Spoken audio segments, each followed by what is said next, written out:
बिस्मिल्लाहिर्रहमानिर्रहीम। अस्सलाम वालेकुम नाज़रीन, आप यूट्यूब चैनल देख रहे हैं। मैं इमरान खान हूँ। ये आजमाइश जो है वो ख़त्म नहीं हो रही।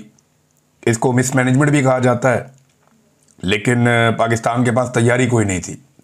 फिर हमारे पास एक ऐसी हुकूमत है जिससे आवाम का कोई दर्द ही नहीं है, उन्हें एहसास ही नहीं है। अब भारत ने गुज़िश्ता 24 घंटों में दूसरी मरतबा पाकिस्तान से रब्ता किया है, और ये रब्ता ख़ास तौर पर दरिया सतलुज में इंतहाई ऊँचे दर्जे के सैलाब के हवाले से। देखें, एक तरफ तो पाकिस्तान में बारिशें हो रही हैं और लगातार पाकिस्तान में सैलाब का पानी दाखिल हो रहा है, चाहे वो चनाब का है, चाहे रावी का है, चाहे वो पानी जो है वो सतलुज का है। सतलुज में हालात बहुत ख़राब हैं और ये इंडिया से ही बहुत ख़राब चले आ रहे हैं। हिमाचल प्रदेश का इलाका ये मकबूजा कश्मीर के नीचे है। जब कश्मीर में बारिशें होती हैं तो ये इम्पैक्ट आता है हिमाचल प्रदेश तक, और हिमाचल से ये एरिया पानी समेत यहाँ का जो पानी है वो दाखिल हो जाता है इंडियन पंजाब के रास्ते पाकिस्तानी पंजाब में। और यही दरिया सतलुज है, इसके साथ दरिया ब्यास है, ऊपर दरिया चनाब है, और ये सारा पानी इन्हीं एरियाज में जो बारिशें हो रही हैं, अगर आप मैप में देखें तो इन्हीं एरियाज में होने वाली बारिशों का पानी सारा का सारा आ रहा है पाकिस्तान में। अब भारत ने 2 मरतबा रब्ता किया 24 घंटे में। उन्होंने आगाह किया कि ये वजारत आबी वसाइल के मुताबिक भारतीय हाई कमीशन ने पाकिस्तान को दरिया सतलुज में सैलाबी सूरत हाल से आगाह किया। दरिया सतलुज में इंतहाई ऊंचे दर्जे के सैलाब का अब खदशा है, और 4 सितंबर से पानी की सतह बहुत बुलंद हो जाएगी। और इस वक्त जब हम बात कर रहे हैं तो ये आज 4 सितंबर है और पानी की सतह बुलंद होती चली जा रही है। मुल्तान को लोग खाली कर रहे हैं, मुल्तान से लोग अपने माल मवेशी निकाल कर जा रहे हैं। जितने वहाँ पे दही इलाके हैं वो सारे ज़ेरे-आब आते जा रहे हैं, एक एक करके बंद अज खुद टूटना शुरू हो गए हैं। यह है मुल्तान की सूरत हाल। कसूर की सराउंडिंग में बहुत तबाही हुई है, मुजफ्फरगढ़ में बहुत तबाही हुई है। अगर आप पाकिस्तान का नक्शा देखें तो आपको आइडिया हो जाएगा कि एक दरिया झेलम और दरिया चनाब ये दोआबा पे आकर इकट्ठे होते हैं जंग में। यहां से आगे काफ़ी तबाही है, और उसके बाद ये नीचे की तरफ बढ़ते हैं मुजफ्फरगढ़ वाली साइड पे, और फिर ये रहीम यार खान के मुकाम पे दरिया सिंध के साथ जुड़ जाते हैं। फिर ये सारा पानी सिंध में दाखिल हो जाता है। अभी सिंध में वो सिचुएशन बनी नहीं। सिंध का पेट वैसे ही बहुत चौड़ा है दरिया का, लेकिन जो पंजाब में तबाही हुई है वो अनप्रेसिडेंटेड है। यानी 88 के सैलाब में बहुत पानी आया था, बहुत तबाही हुई थी। उसके बाद जो है वो ये वाली तबाही है। इसको भारत के खाते में बाद लोग डालते हैं, लेकिन हुकूमत खुद अब इसको कंफर्म कर रही है कि भारत ने गुज़िश्ता 24 घंटों में दूसरी मरतबा रब्ता किया है। और लोग इतने परेशान हैं कि उन्हें समझ नहीं आ रही वो जाएं का। लोगों के मवेशी बह गए, घर बह गए, बहुत बुरे हालात हैं। हुकूमत की मदद करने की कैपेसिटी ही कम है, क्योंकि पाकिस्तान की हुकूमत उतनी अमीर तो है नहीं, या उतना पैसा तो पाकिस्तान की हुकूमत के पास है नहीं। तो बजाय इसके कि वो आवाम की मदद करते हैं वसाइल के मुताबिक, पहले उन्होंने गलत पॉलिसियों से आवाम को कुचल दिया, और अब सैलाब के जरिए से रही सही कसर निकल गई। और हुकूमत ने इसका हल ये निकाला कि हम टिकटॉक्स बना लेते हैं, हम बच्चों के बीच में जाके बैठ के हंस खेल लेते हैं, तालियां बजा लेते हैं, हम थोड़ा सा बच्चों को हंसाएंगे, थोड़ा सा खुद हंसेंगे, थोड़ी सी टॉफियाँ शॉफियाँ तकसीम करेंगे, इंजॉय करेंगे, और लोगों को ये तासुर देंगे कि जैसे हम सैलाब मुतासरीन के साथ खड़े हुए हैं। वो ये तासुर देने की तो कोशिश कर रहे हैं, लेकिन लोग अब बुरा भला कहना शुरू हो गए हैं। इतनी गालियां पड़ रही हैं पंजाब में हुकूमत को, इतनी गालियां पड़ रही हैं कि इतनी सारी गालियों में से एक आधी जियो न्यूज़ पे ऑन एयर भी हो गई। यानी गालियों की मिकदार इतनी ज़्यादा है, इतना ज़्यादा फ्लो आ रहा है गालियों का, कि एक आधी गाली जो है वो टीवी चैनल पे भी ऑन एयर हो गई। पाकिस्तान का एक बड़ा न्यूज़ चैनल है जियो न्यूज़, वहाँ पे एक नौजवान बात करते हुए जज्बात में उसने गाली दे दी, और गालियाँ इतनी ज़्यादा हैं वहाँ से वो गाली भी ऑन एयर चली गई और हेडलाइन के अंदर चली गई। अंदाज़ा करें आप।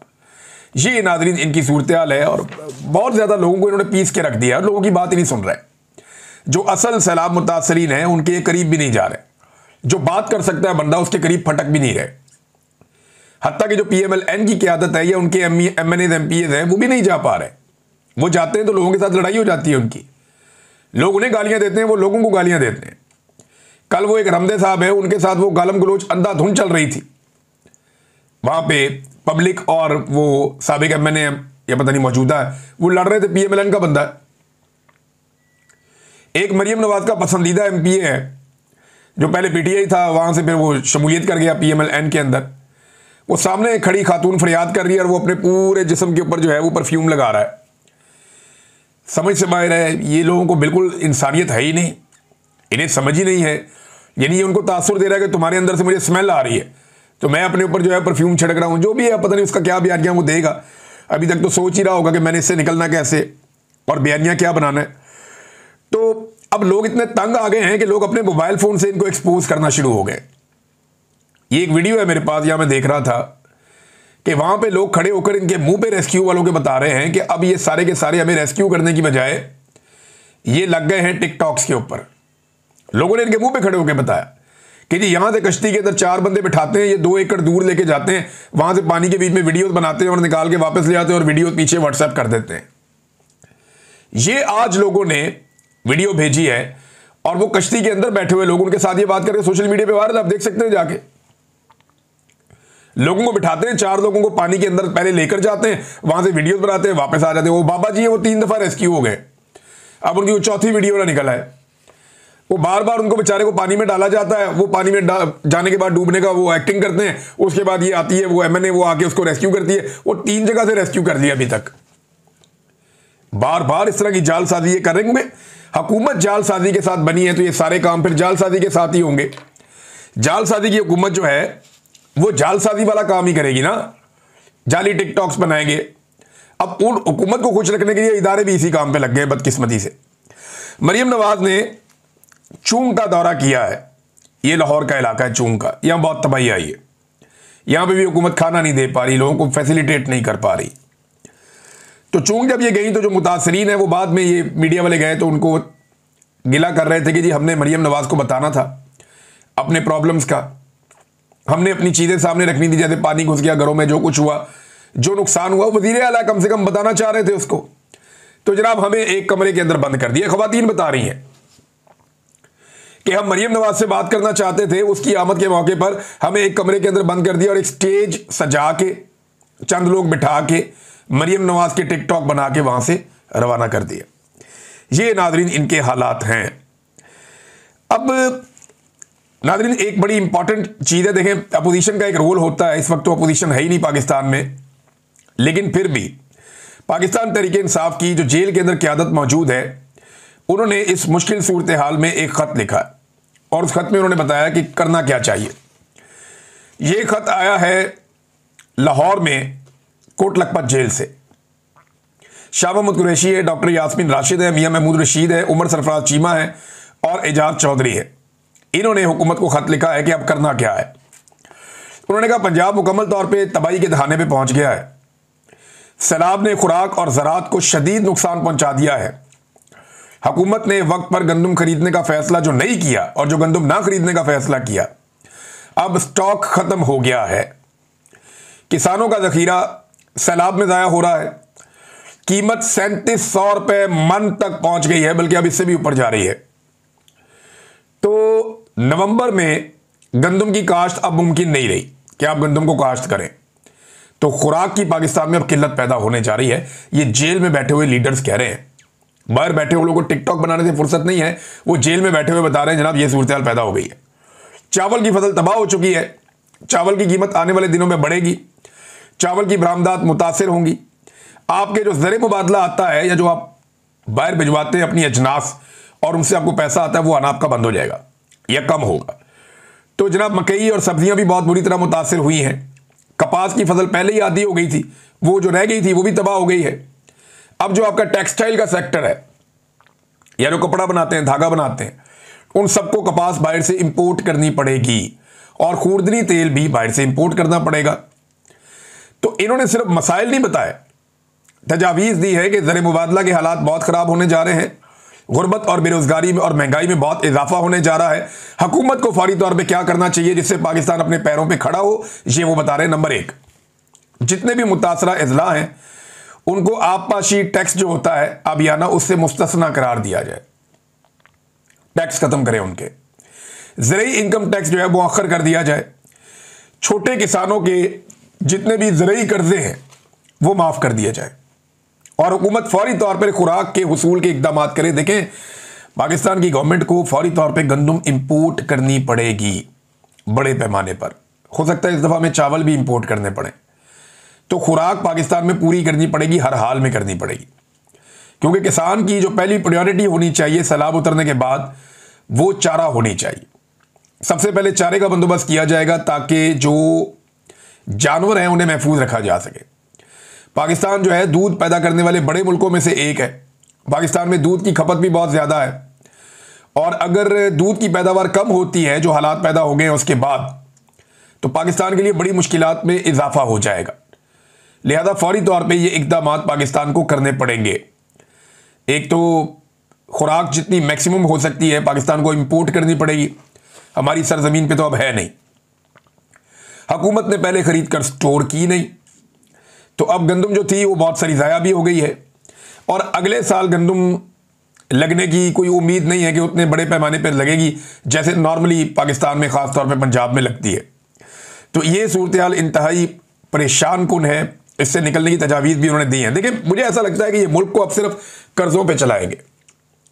ये जो मौजूदा हुक्मरान है, एस्टेब्लिशमेंट और उनके साथ जितना ये टोला मिला हुआ है, इन सबको इस बात का आइडिया है कि ना इन्हें टैक्स कलेक्शन ठीक तरीके से हो रही है, ना ये ज़र मुबादला के ज़खायर संभाल पा रहे हैं और पैसा इकट्ठा करने के तमाम ज़राए नाकारा कर दिए हैं इन्होंने। एक्सपोर्ट्स पाकिस्तान की रुक गई हैं, बहुत कम एक्सपोर्ट्स हो रही हैं। ज़राअत में मुकम्मल तौर पे अब तबाही हो चुकी है। सियाहत पाकिस्तान में ना होने के बराबर। ओवरसीज़ वो वैसे ही नाराज़ हैं। सरमायाकारी तकरीबन सिफर है और ये सारे मानते हैं कि SIFC आर्मी चीफ ने बनाया, उसमें उन्होंने बड़ा जोर लगाया, अपने सारे जर्नैल ला के बिठाए, लेकिन फिर भी SIFC कामयाब नहीं हुई। वो एक सफ़ेद हाथी है और उसमें किसी किस्म की कामयाबी पाकिस्तान को नहीं मिली। लॉ एंड ऑर्डर की और अमन अमान की सूरत हाल इंतहाई ख़राब है। उसके बारे में हर दूसरे दिन रिपोर्ट्स आती हैं। अभी खैबर पख्तूनख्वा के बारे में एक रिपोर्ट आई है, दहशतगर्दी के 605 वाक़यात हुए हैं 8 महीने के दौरान। खैबर पख्तूनख्वा में 605 वाक़यात और 138 शहरी इसमें जाँ बहक हो गए, शहीद हो गए। इसी तरह बलूचिस्तान के अंदर तो नो गो एरिया बन गया है। तो ये कैसे मुल्क चलेगा? ये सिर्फ कर्जों पे चलेगा। ये कर्जे हासिल करते जाएंगे क्योंकि इन्होंने वापस नहीं करने। ये रिटायर होकर भाग जाएंगे पाकिस्तान से, ये यहां पाकिस्तान में रहेंगे ही नहीं। इन्होंने रिटायर होकर निकल जाना है, सियासतदान जो है उन्होंने जुतियां छोड़ के भाग जाना है और ये कर्जा पाकिस्तानियों को वापस देना पड़ेगा। देखिए, परवेज मुशर्रफ ने जो पैसा लिया, क्या उसने वापस किया? जो पैसा ज़ियाउल हक ने लिया, क्या उसने वापस किया? या जो पैसा नवाज शरीफ ने लिया, क्या उसने वापस किया? या जो बेनज़ीर ने कर्जा लिया, क्या उसने वापस किया? ये कर्जा वापस पाकिस्तान की आवाम को करना पड़ेगा। और जो कर्जा ये लेते हैं, वो कर्जा अगर आवाम के ऊपर खर्च होता तो आज दिखाई देता, पाकिस्तान कहीं से कहीं पहुंच जाता। अब ये सिर्फ मुल्क को घसीटने के लिए और अपनी नौकरियां पक्की रखने के लिए कर्जा ले रहे हैं कि हमारा निज़ाम चलता रहे, और ये मुल्क को उस हालत में छोड़कर भागेंगे कि कोई बड़े से बड़ा हुक्मरान भी आ जाएगा ना, उसके बाद ऑप्शन बहुत महदूद रह जाएंगे। ये बात आप मेरी रिकॉर्ड पे रखिएगा और ये मैं उस वक्त आपको सुनाऊंगा जब लोग कल को ये कह रहे होंगे कि जनाब ये देखे वो हुकूमत चली गई, अब क्यों नहीं संभाला जा रहा। और भाई, संभालने के काबिल ही नहीं छोड़ा। जो इस मुल्क के साथ कर दिया गया है, अब इसे कोई नहीं संभाल सकता। बहुत मुश्किल है, एक लंबा सफर तय करना पड़ेगा, बहुत बोझ उठाना पड़ेगा, पूरी कौम के ऊपर बोझ डालना पड़ेगा, बड़े मुश्किल फैसले करने पड़ेंगे। जो इन्होंने कर दिया इस मुल्क के साथ, बहुत बुरा किया है इन्होंने। कोई दुश्मन के साथ भी ऐसा नहीं करता। और इनकी प्रायोरिटीज क्या है, ये राणा सनाउल्लाह का स्टेटमेंट आप देखें। उन्होंने, हुकूमत ने राणा सनाउल्लाह के जरिए से एक्सटेंशन का ऐलान कर दिया कि जनाब एक्सटेंशन हम आर्मी चीफ को दे रहे हैं, और अब इन्होंने नाम रख दिया एक्सटेंशन। असल में तो इन्होंने मुद्दत मुलाजमत जो है वो लंबी कर दी है, लेकिन नाम रखा, यानी मुद्दत मुलाजमत में तसलसल इन्होंने नाम रख दिया और एक्चुअली दिया इन्होंने एक्सटेंशन। तो मौजूदा आर्मी चीफ को भी बाकी आर्मी चीफों की तरह ये शौक था कि उनको एक्सटेंशन मिले, लिहाजा हाफिज सैयद आसिम मुनीर साहब जो फील्ड मार्शल हैं उन्होंने एक्सटेंशन अब ले लिए और अब उनकी मुद्दत मुलाजमत राणा सनाउल्लाह की बकौल 5 साल है। और वो ये कहते हैं अगर कोई डिजर्व करता है कि उसको एक्सटेंशन दी जाए तो वो आसिम मुनीर साहब हैं, फील्ड मार्शल साहब हैं, और उनको तो 2027 के बाद भी रखना चाहिए। ये राणा सनाउल्लाह साहब है। एक दौर में परवेज इलाही साहब कहते थे कि 10 दफा बावर्दी सदर मुंतखब करेंगे परवेज मुशर्रफ को। वही ताकत आज आसिम मुनीर इंजॉय कर रहे हैं, यूनिफॉर्म में भी हैं, और यही बात आज राणा सनाउल्लाह ने भी की है। तो जो काफ लीग थी डिक्टेटर के दौर में, वही आज नून लीग है फील्ड मार्शल आसिम मुनीर साहब के दौर में। कोई इनमें फर्क नहीं है। लेकिन जैसे ही ये इत्मीनान हो गया एस्टेब्लिशमेंट को, तो साथ ही पता चला कि जी तोशाखाना 2 की तारीख का ऐलान हो गया। अब कल सुबह 10 बजे समात रखी है। अब देखते हैं रात के कैंसिल होती है या चलती रहती है। और ये भी देखना पड़ेगा कि ख़ानदान के अफराद को, वकला को, सहाफ़ियों को अंदर जाने की इजाज़त मिलती है या नहीं मिलती। बहरहाल तोशाखाना 2 का जो केस है वो लंबे अरसे के बाद एक मरतबा फिर लगाया गया अडियाला जेल में। देखना ये कि इमरान खान साहब क्या बात करते हैं। इमरान खान पे इन्होंने जो भी इल्जाम लगाए ना, ये सारे अपनी जुबानों से इकरार भी कर रहे हैं और अपने हाथों से वो सारे काम भी कर रहे हैं। ये कहते थे इमरान खान को कि उसने जनरल बाजवा को एक्सटेंशन दी। भाई जनरल बाजवा ने एक्सटेंशन सारी पॉलिटिकल पार्टी से ली थी और मरियम नवाज ने कहा था जी शुक्र है मैं इस गुनाह में शामिल नहीं थी। आज मरियम नवाज की ईमा के ऊपर मरियम नवाज की अपनी मुशावरत के साथ नवाज शरीफ और उसका भाई और ये सारे मिलकर हाफिज सैयद आसिफ मुनीर साहब को एक्सटेंशन देने का फैसला कर चुके हैं, जिसे राणा सनाउल्लाह के जरिए से इन्होंने ऐलान भी करवा दिया, अनाउंस करवा दिया जनाब कि डिजर्विंग कैंडिडेट यही है। यही लोग कादी फायद ईसा के बारे में भी यही कहते थे कि इससे बेहतर जज कोई नहीं है, सबसे डिजर्विंग यही है, इसको आगे बढ़ाना चाहिए। फिर देखा कादी फायद ईसा साहब अब हुलिया बदल के फिरते हैं।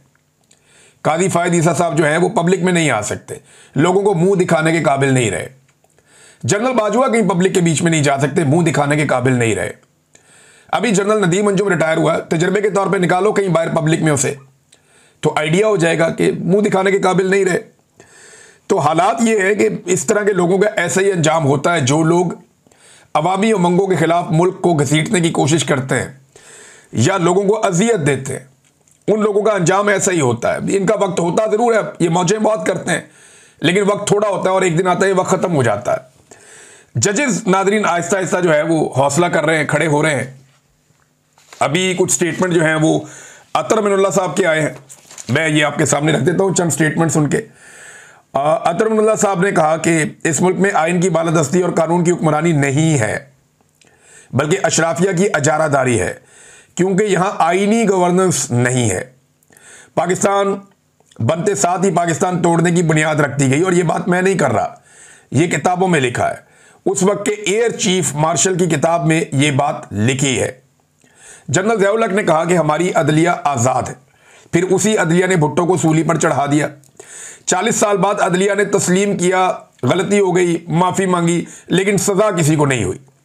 बदकिस्मती से जज इस्तेमाल हुए। जनरल ज़िया उल हक वर्दी में बैठा था, बीबीसी को इंटरव्यू देते हुए कह रहा था कि भुट्टो केस की अपील में सुप्रीम कोर्ट में है, अदलिया आज़ाद है, जो फैसला देगी कबूल होगा। और फिर अदलिया ने भुट्टो शहीद को सूली पर लटका दिया। इसी बेंच के जजेस ने बाद में कहा दबाव था। 40 साल बाद सुप्रीम कोर्ट ने भुट्टो केस में अपनी गलती तो तस्लीम की, मगर सज़ा किसी को नहीं हुई।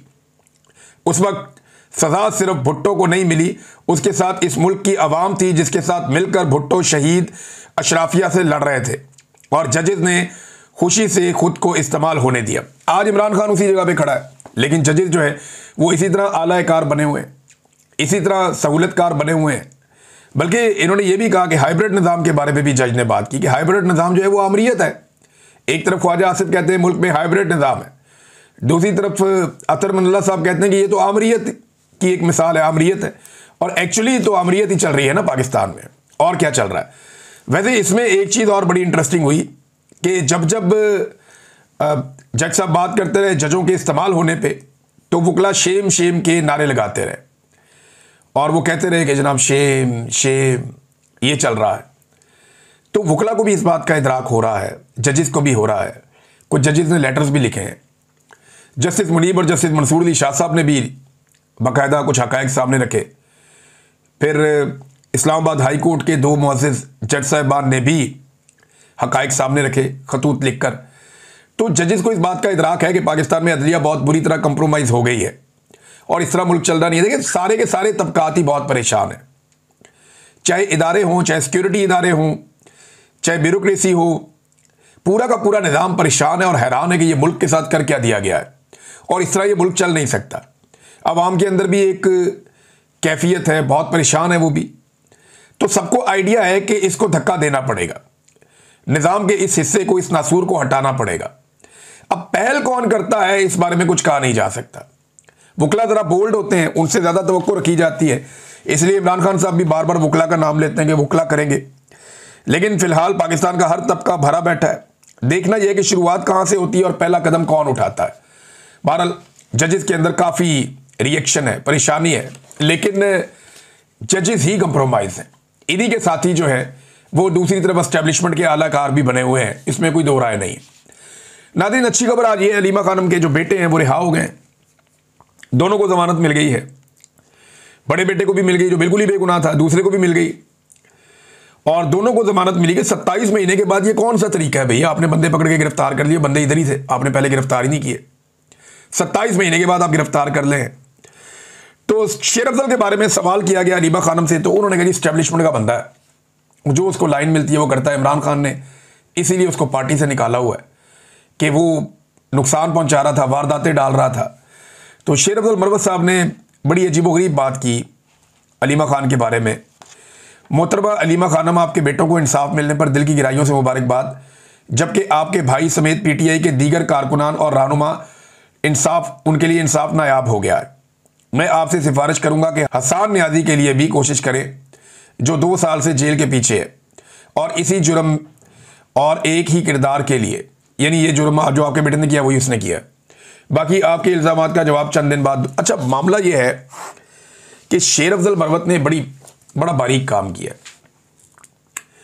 वो ये कहते हैं कि अलीमा खान के बेटे ने भी वही किया जो हसन नियाज़ी ने किया। मेरी नज़र में तो दोनों बेगुनाह हैं, एहतजाज दोनों ने किया, लेकिन एक यूनिफॉर्म किसी बंदे ने पीछे से पकड़ाया, उसको उठाने की इतनी बड़ी सज़ा कि आप 10 साल एक बंदे को अंदर ही डाल दें। यहां जिन लोगों ने यूनिफॉर्म की बेतौकीरी की है, हकीकतन की है, उन्हें सज़ा नहीं दी गई, वो तो आराम से घर चले गए। तो मेरी नज़र में पाकिस्तान तहरीक इंसाफ के लोग बेगुनाह और फौजी अदालतों से सज़ा होनी नहीं चाहिए थी, बजाय इसके कि शेर अफजल मरवत साहब जो लोग हसन नियाज़ी के साथ ज्यादती कर रहे हैं उनको टारगेट करें। वो अलीमा खानम को टारगेट कर रहे हैं कि जी हसन नियाज़ी क्यों नहीं छूटा, आपका बेटा क्यों छूट गया। भाई, एक बेगुनाह छूट गया और दूसरा बेगुनाह नहीं छूटा, तो ये सवाल अदलिया से और स्टैब्लिशमेंट से करना है या अलीमा खानम से करना है? जितना मैं जानता हूं, हसन नियाज़ी को वो अगर बाहर होता या बाहर आ गया तो वो शेर अफजल मरवत के इन मामलात की वजह से उसके गले जरूर पड़ेगा, जितना मैं उसे जानता हूं। आज शेर अफजल मरवत साहब उसकी हमायत नहीं कर रहे, एक्चुअली वो मुखालफत कर रहे हैं अलीमा खानम की। अगर हसन नियाज़ी की हमायत करनी है तो फिर उन्हें हसन नियाज़ी के हक में बात करनी चाहिए और स्टैब्लिशमेंट के खिलाफ बात करनी चाहिए, लेकिन वो हसन नियाज़ी के हक में बात करने की बजाय अलीमा खानम के खिलाफ बात कर रहे हैं। तो सादा सी बात यह है। अब तक के लिए इतनी, अपना ख्याल रखिएगा, अपने चैनल का भी। अल्लाह हाफ़िज़।